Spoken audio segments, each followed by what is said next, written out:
1 더하기 1이 무한대가 되는 시간 1프로TV가 여러분을 찾아갑니다.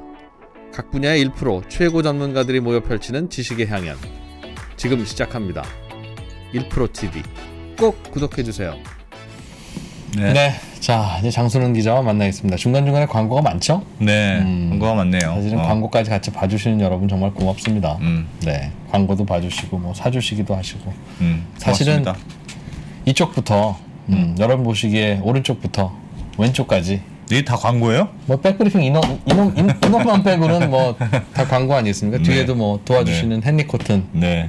바지 맛집 헨리 코튼, 바지 맛집. 네까지.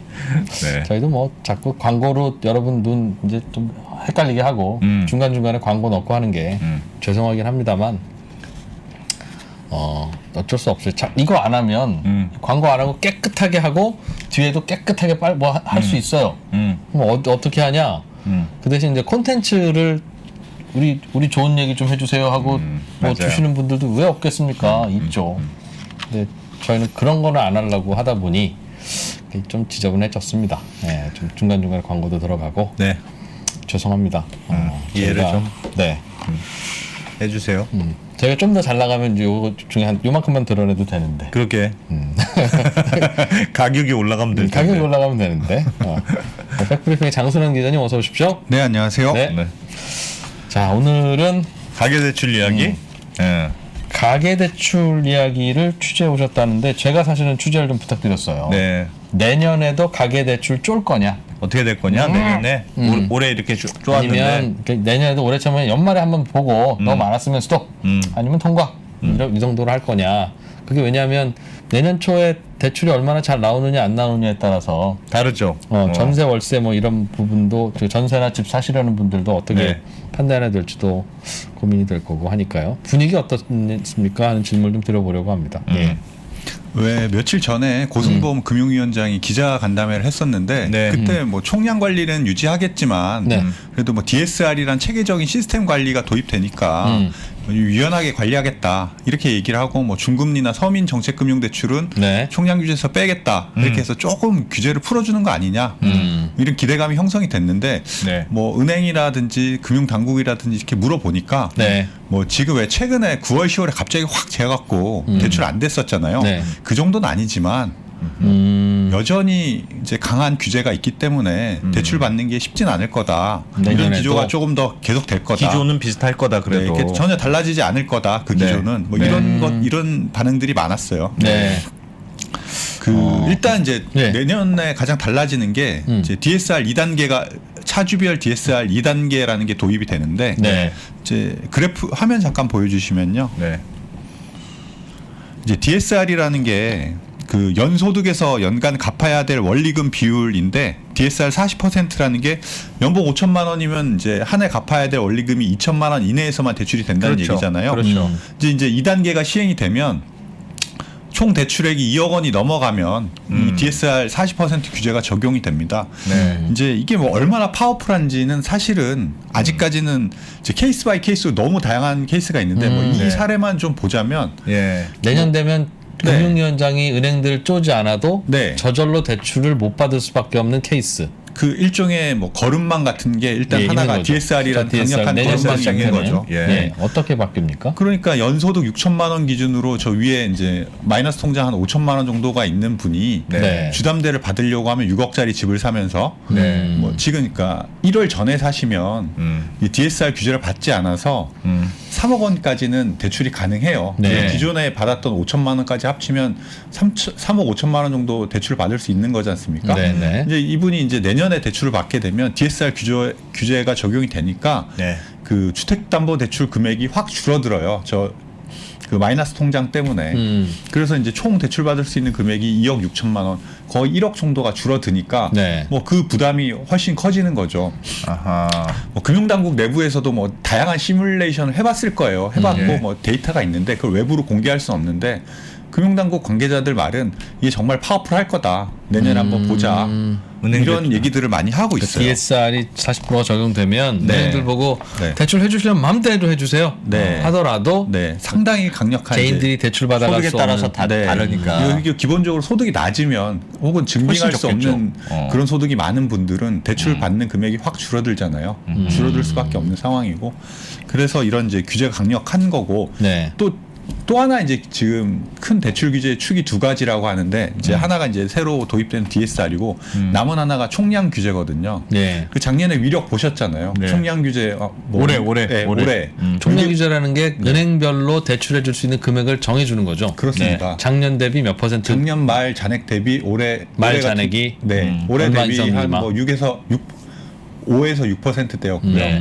이제 내년에는 그게 1% 포인트 줄어듭니다. 4에서 이제 5% 포인트. 네. 아하. 금융당국이 정확한 숫자는 얘기하지 않는데 그 범위 안에서 이제 조절하라고 했고 이제 은행들이 이제 내년에 두 개가 다 적용이 되는 거네요. 그러니까 DSR도 개인별로 2억 원 이상 대출 받는 경우에는 DSR 40%. 네. 네가 연소득의 40%를 넘으면 안 된다. 빚이 그것도 적용되고. 네. 그냥 은행별로도 너희는 작년보다 한 5% 이상 넘으면 안 돼. 그것도 네. 적용되고. 그렇죠.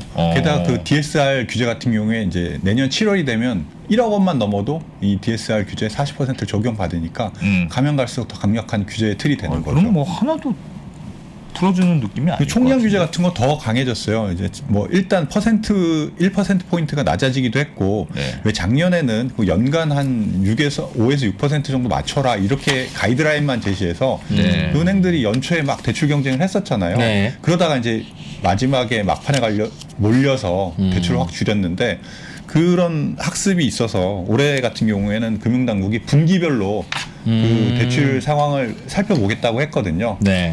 또 은행이 말을 잘 듣잖아요. 은행은 당국이 이렇게 시키면 이제 분기별로 이렇게 당국이 본다고 하니 네. 자기들이 이제 월별로도 보고 이렇게 대출이 이제 너무 한쪽으로 치우치지 않도록 이제 몰리지 않도록 그런 식으로 이제 관리를 할 계획입니다. 대출 신청은 1470. 그게 뭐예요? 은행에 대출 받으러 갈 때는 1월, 4월, 7월, 10월에 가는 게 좋다. 아 분기 끝난 다음에. 분기 끝난 다음에. 제일 여유 있을 때. 그래도 여유 있을 때. 아하.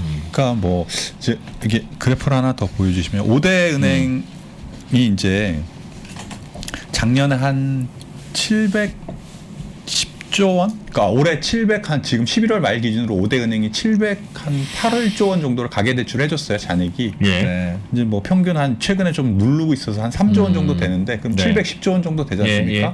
그 내년에 한 5% 늘린다고 하면 한 35, 6조 원. 740조 원 가까이까지만 봐주고. 네네. 예. 그러니까 뭐 한 달에 한 3조 원 안팎으로 이걸 좀 분배를 할 거예요. 네. 그러니까 뭐 상당히 좀 타이트해진다 이렇게 보는 게 이제 맞을 것 같아요. 예. 타이트해지면 이제 네. 집값이 어떤 식으로 흐를지도 뭐 물론 변수가 그것뿐만은 아닙니다만 요즘 사실은 11월, 12월에 특히 이제 수도권 외곽 지역과 중저가 주택들이 네. 뭐 마이너스 되는 경우도 있고 네. 상승률이 상당히 둔화되는 경우도 있고 그런 경우가 대개는 이제 살아오는 분들이 대출이 안 되니까 살아온 분들은 별로 없고 그런데 이제 뭐 중간에 꼭 팔아야 되는 부분들은 반드시 있죠. 뭐 일시적 이주택 피하려고 했다가 이때까지 팔아야 되는 분들은 그럼 금매라도 내놔야 되니까 뚝뚝 떨어지는 게 있다고 하던데 내년에도 비슷한 분위기일 수도 있겠네요. 그럴 수 있을 것 같아요. 일단 당국이 조금 자신감이 생긴 것 같아요. 왜냐하면 네. 지금 최근에 집값이 어느 정도 좀 안정이 되고 예. 또 특히 말씀하신 수도권 외곽 중심으로 이제 꺾였다는 게 확연하게 이제 좀 느껴지니까 네. 대출을 좀 풀어도 그러니까 대출을 뭐 기존만큼 이렇게 더 하지 않아도 툴도 많고 하니까 조금 좀 자신감이 생긴 것 같긴 하고 좀 중요한 건 이제 전세 대출의 어떤 추이 같은 경우에도 상당히 관심들이 많잖아요. 네. 근데 전세 대출은 기본적으로 이게 관리하기가 어렵거든요. 지금 체제 하에서도 물론 총액 대출 기준에는 포함이 되지만 이제 안 해줄 지금까지 수 없죠. 네, 4분기 요번에는 뺐지만 이제 네. 내년 1월 1일부터는 다시 포함이 또 되는데 넣어요? 네. 그건 DSR에선 빠지거든요. 아 DSR에서는 빠진다. 네. 그러니까 세입자가 무슨 소득이 모자라느니 뭐 이런 얘기 들어서 전세 대출을 못 받는 경우는 없다는 거죠. 그 말은. 그렇죠. 네. DSR 같은 경우에서 빠지니까. 계산할 때 아, 빠지니까. 그건 내 소득하고 상관없이 네. 그냥 해준다. 네. 하지만 이제 또 왜 뭐 3월 새학기 앞두고 전세 수요가 1월 말부터 뭐 예, 2월까지 있죠. 상당히 많이 있지 않습니까? 네, 네. 근데 그때 은행별로 또 몰릴 수도 있고 그 총액 은행- 대출에는 또 들어가니까 네, 은행들이 좀 그거는 이제 속도로 관리를 할 테고 작년에 올해의 경험칙이 있으니까 그런 경우에는 뭐 지금 사실은 은행들이 그 수요 관리할 수 있는 툴은 별로 많지 않아요. 원래 그 금리를 좀 올려서 예. 다른 은행으로 밀어버릴 수 있었는데 지금 금리를 서로 올리기 좀 예민한 시기잖아요. 많이 올라 있기 때문에 네. 금융당국에서 더 올리는 거는 조금 뭐 간섭을 할 것 같고 하다 보니 이제 수요를 통제할 게 좀 마땅치는 않은 상황이다 보니 전세 대출은 그럼 많이 나가겠네요. 많이 나갈 가능성이 있죠. 전세 대출은 많이 나가면 은행들은 총량 규제 맞추려면 네. 또 다른 걸 주담대를 줄일 수밖에 다른 없을 걸 거고. 줄여야 되겠네. 주담대를 줄이던가 뭐 그럼 다른 주담대 대출. 이자는 계속 올라가겠네요. 이런 상황에서 올라가고 또 금리도 자연스럽게 뭐 올라가고 있으니 올라갈 가능성이 더 큰 거죠. 지난번에 그 고승범 위원장이 내년에는 뭐 약간 유화적으로 한다는 듯이 얘기해서 조금 네. 나아지려나 그렇게 생각했는데 들어보니까 뭐 별로 나아질 게 없네요. 그게. 그렇죠. 전세 대출 정도가 큰 브레이크 안 걸겠습니다인데 네. 아마 내년에 주택담보대출 더 쪼이겠는데요. 즉 7, 8월 되면 임대차 3법 정확히는 입법이죠. 네. 네. 그거 시작한 지 이제 2년 되기 때문에 야. 그 당시에 묻어 넘어갔던 난리 나겠네. 경우도 2+2 했던 거 지금 다 이제 4년 채우고 나오는 물건들 많거든요. 그러면 그분들 이사 가시려면 전세금 많이 올랐을 텐데 그렇죠. 전세 대출은 많이 해줘봐야 이제 5억까지밖에 안 해주니까 그럼 어쩌란 거냐 이제 이런 이야기 들리면 또 그 한도도 좀 늘려줄 수도 있을 거고 모르겠습니다. 고민이겠네요. 알겠습니다. 분위기는 그렇다. 알겠습니다. 이런 분위기가 언론에서 잘 안 다뤄줘서 그러니까 중금리 대출 늘린다는 얘기나 하고 물론 늘려야죠. 중금리 대출 중금리 늘리면 대출. 좋은데 네. 중금리 대출을 내년에 늘리겠다는 게 내년 대출 시장의 키워드이거나 중요한 질문이 아니에요. 아무래도 그럼 은행 대출에서 중금리 작으니까요. 대출이 뭐 차지하는 비중도 비중이 작고 뭐 우리가 지금 크지 않아. 중금리 대출 해달라는 게 우리의 요구가 아니잖아요. 알겠습니다. 뭐 또 다른 소식도 있죠? 그 뭐 많이 이제 나오긴 했는데 왜 양도세 면제 관련해서 잠깐 소식을 전해드릴게요. 이제 시행 일자가 그동안에 결정이 안 돼서 사실 네. 현장에서는 혼란이 많았잖아요. 예. 잔금 일자 조금 밀어달라고 그러고 웃돈도 맞아요. 주고 뭐 이런 어. 일들이 있었는데 이제 이게 소득세법의 그 고가주택 기준을 종전 9억 원에서 12억 원으로 올라간 그 개정안이 국무회의를 통과해서 네. 내일부터 이제 시행이 됩니다. 그래서 네. 이제 잔금 치르는 날짜가 8일인 계약부터는 이 양도세 1주택자 양도세 비과세 기준이 이제 9억에서 12억으로 올라가서 네. 세금을 덜 내도 되는 혜택을 받을 수 있는 8일. 팔 일 8일이면 내일이죠. 오늘이 며칠이죠? 내일이죠? 거죠. 네, 네. 아, 내일부터는 네. 내일까지 내일부터는 잔금 치러도 되고 네. 오늘 잔금 치렀으면 죄송하지만 9억 네. 원까지만 봐주드리는 걸로. 여기 보시면 그 화면 잠깐 보여주시면요. 네. 이제 세법에 개정되면서 부담이 좀 줄어드는 것들이 좀 정리된 건데 네. 뭐 12억 미만 원래 한 9억에서 12억 사이에 있던 분들이 가장 혜택을 많이 받는 거죠. 그러네요. 그 작년에 이제 그 9억에서 12억 사이 있던 분들이 네. 한 3분의 2 정도, 그러니까 그 전체 이제 9억 넘어가시던 분들의 3분의 2 정도가 이번에 차이 많이 나네요. 세제 혜택의 어떤 네. 한 3, 4천만 원 나요. 네, 수혜자가 된 차이 거죠. 많이 나네. 네. 그 말씀하신 대로 어제 그걸 치르면 저 세금 혜택을 못 받는 거고. 아하. 그래서 매도한 다음에 잔금 날짜가 오늘 이제 어제 이전이었던 분들은 사시기로 한 분한테 뒷돈 주고라도 그렇게 잔금 날짜 며칠만 좀 미룹시다. 할만하겠네요. 근데 이제 그것도 쉽진 않은 게 그분은 나 이사 오려고 좀 이사 날짜 다 맞춰놨는데요. 그럼 저쪽도 또 해야 될 거 아니겠어요. 그러니 이거 근데 쉽지 이게 않죠. 뭐 계약 자체는 사적 계약이라서 만약 그 날짜만 맞으면 네. 충분히 그 현장에서 그런 경우도 있다고 해요. 그 돈을 좀 더 주고. 모르겠습니다. 법이 어떤 법의 체계를 제가 잘 몰라서 그렇습니다만 국회에서 통과됐는데 공포되기까지 시간이 걸리니까 지금 이거 언제까지 될 거냐 이거 따지는 거거든요. 예. 그러니까 법을 만들 때 시행령으로 아예 통과일 기준으로 한다고 하든가 아니면 공포된 날짜를 하더라도 뭐 어느 정도는 해주면 지금 어차피 사고 팔고 할 수 있을 텐데 그게 언제냐를 따져서 잔금 날짜 조절해야 되면 예고만 되고 참 뭐 좀 이상했던 건 같아요. 뭐 이것도 한 그래도 뭐 원래 빨리 내년 좀- 1월 1일부터 원래 좀- 시행하려고 하다가 좀 좀 최대한 당기긴 당긴 거라고 당겼다고 하긴 하더라고요. 하는데 현장에서는 그런 혼란들이 많이 있었던 것 같아요. 알겠습니다. 모르겠어요. 이런 얘기는 빨리 해야지. 얘기 나온 지는 꽤 됐잖아요. 네. 지난 여름부터. 네. 근데 지난 여름부터 안 파는 거죠. 그러니까 이거 동포되고 나서 팔면 4천만 원 버는데 파는 분 입장에서는. 좀 그런 게 있었던 것 같습니다. 네. 그런데 그 날짜가 내일이다. 내일로. 네. 네. 이게 근데 이게 12억 원으로 늘어나면 9억 원에서 12억 원으로 늘어났으면 네. 이게 고가주택 기준이 12억인 건데 그 기준이 막 이것도 있고 12억도 있고 9억도 있고 11억도 있고 막 다 다르죠 이게. 예, 많이 달라요. 이제 먼저 고가주택 기준이 이제 왜 12억이냐 이걸 좀 알아봤는데 이게 조금 뭐 이해는 잘 안 되는데 저 그 화면 잠깐 보여주세요. 이게 이제 그 동안의 이제 고가주택의 기준의 변화예요. 2003년도에는 6억 원이었는데 네. 이제 2008년에 년에 이제 9억 원으로 한번 올라갔죠. 네. 그다음에 이제 요번에 12억 원을 바뀐 건데 6, 9, 딱 곱하기 3씩이네. 6, 9, 12. 이제 뭐 그 법안 만든 이제 민주당 쪽에서는 이렇게 설명을 해요. 9억 원에서 네. 저 당시 2008년에부터 지금까지 이제 그 한국 부동산원 기준으로 전국의 주택 가격이 한 27% 올랐다. 네. 예. 그다음에 이제 지금 중위 가격이 한 11억 원 정도 된다. 서울 중위 가격이 11억 원 정도 된다. 그다음에 뭐 양도세 이제 이게 고가 주택으로서 기준을 역할을 그 동안에 좀 못한 측면이 있기 때문에 이번에 그렇게 이제 12억 원을 바꿨다. 네. 뭐 이런 건데 설명은 그 뭐 물가도 한 그 정도 올랐다. 한 5% 정도 올랐다. 그런 것들을 감안해 보면 이제 9억에서 뭐 주택 가격 상승률이나 물가 상승률이 한 25%, 27% 정도 되니까 예. 그 정도 가격을 때려 보면 12억 원 정도 된다. 뭐 이게 이제 설명 그런 식의 이제 설명을 하시더라고요. 2008년부터 2021년 사이에 물가 상승률. 네. 물가 상승률도 한 5, 6% 됐던 것 같고 그 한국 부동산원의 왜 전국 주택, 뭐 아파트, 뭐 빌라, 뭐 이런 단독주택 다 합쳐본 게 이제 상승률이 그게 한 27% 정도 돼요. 그걸 이제 대입해 보면 뭐 12억 원 정도 된다. 제 생각에 이런 그냥 설명인데. 숫자를 그냥 6, 9, 12로 그냥 맞춘 것 같아. 심플하잖아. 뭐 하여튼 이게 이제 사실은 되게 많은 여러 가지의 그 고가주택 기준 역할을 했었거든요. 지금까지는 네, 예. 뭐 종부세라든지 9억 원이. 네, 뭐 주택연금 가입 기준도 9억 원이고 네. 여기 제가 몇 개 정리해놨는데요. 종부세도 있고 뭐. 네, 화면 잠깐 보여주시면 이제 원래 뭐 이런 모든 이제 그 아하. 다양한 규제들이나 뭐 정책들의 기준이 이제 9억 원이었는데 이게 최근에 막 다 뒤죽박죽 됐어요. 지금 뭐 이런 9억 원이 남아 있는 것도 있고 종부세 같은 경우에 얼마 전에 왜 11억 원으로 바꾸었잖아요.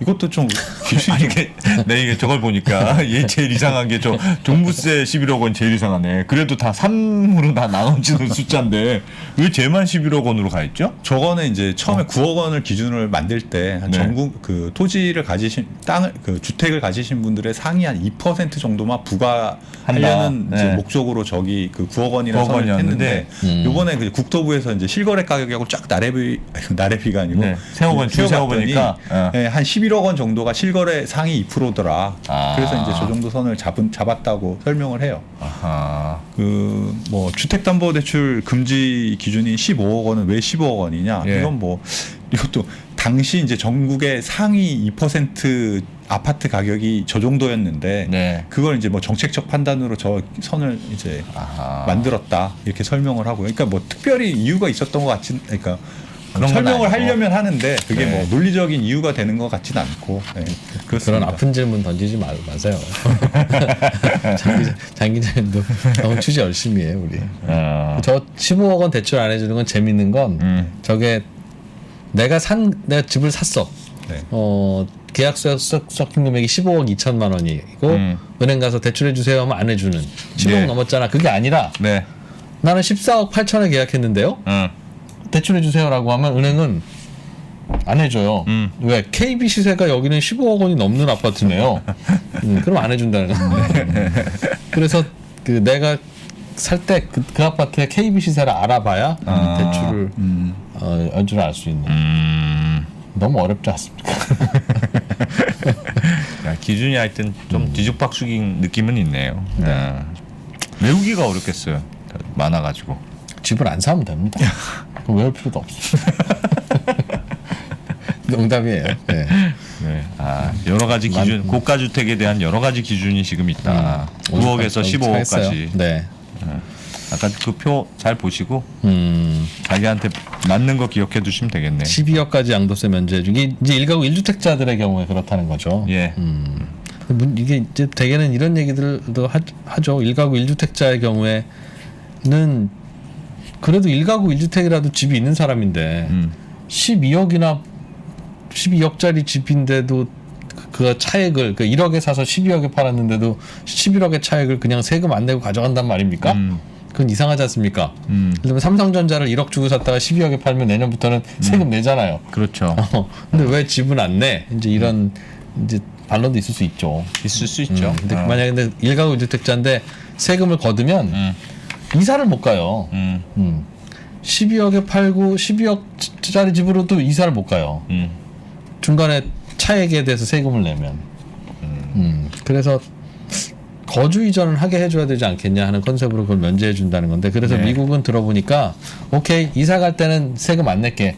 그 대신 1억에 사서 12억에 샀으니까 네 지금 세금을 4억은 내야 되는 거다. 그런데 이사 간다고 그랬으니까 이사 가는 거면 이사학은 나중에 우리가 수첩에만 적어놓고 있다가 한꺼번에. 나중에 한꺼번에 돌아가시거나 아니면 결국은 팔고 나는 이제 월세 살랍니다 하거나 그거 합리적인 것 같아. 그때 정산하는 거예요. 이사는 다녀라. 그 대신 세금은 따라다닌다. 그거 좋네요. 그건 우리는 지금은 이사 다니게 하는 상황.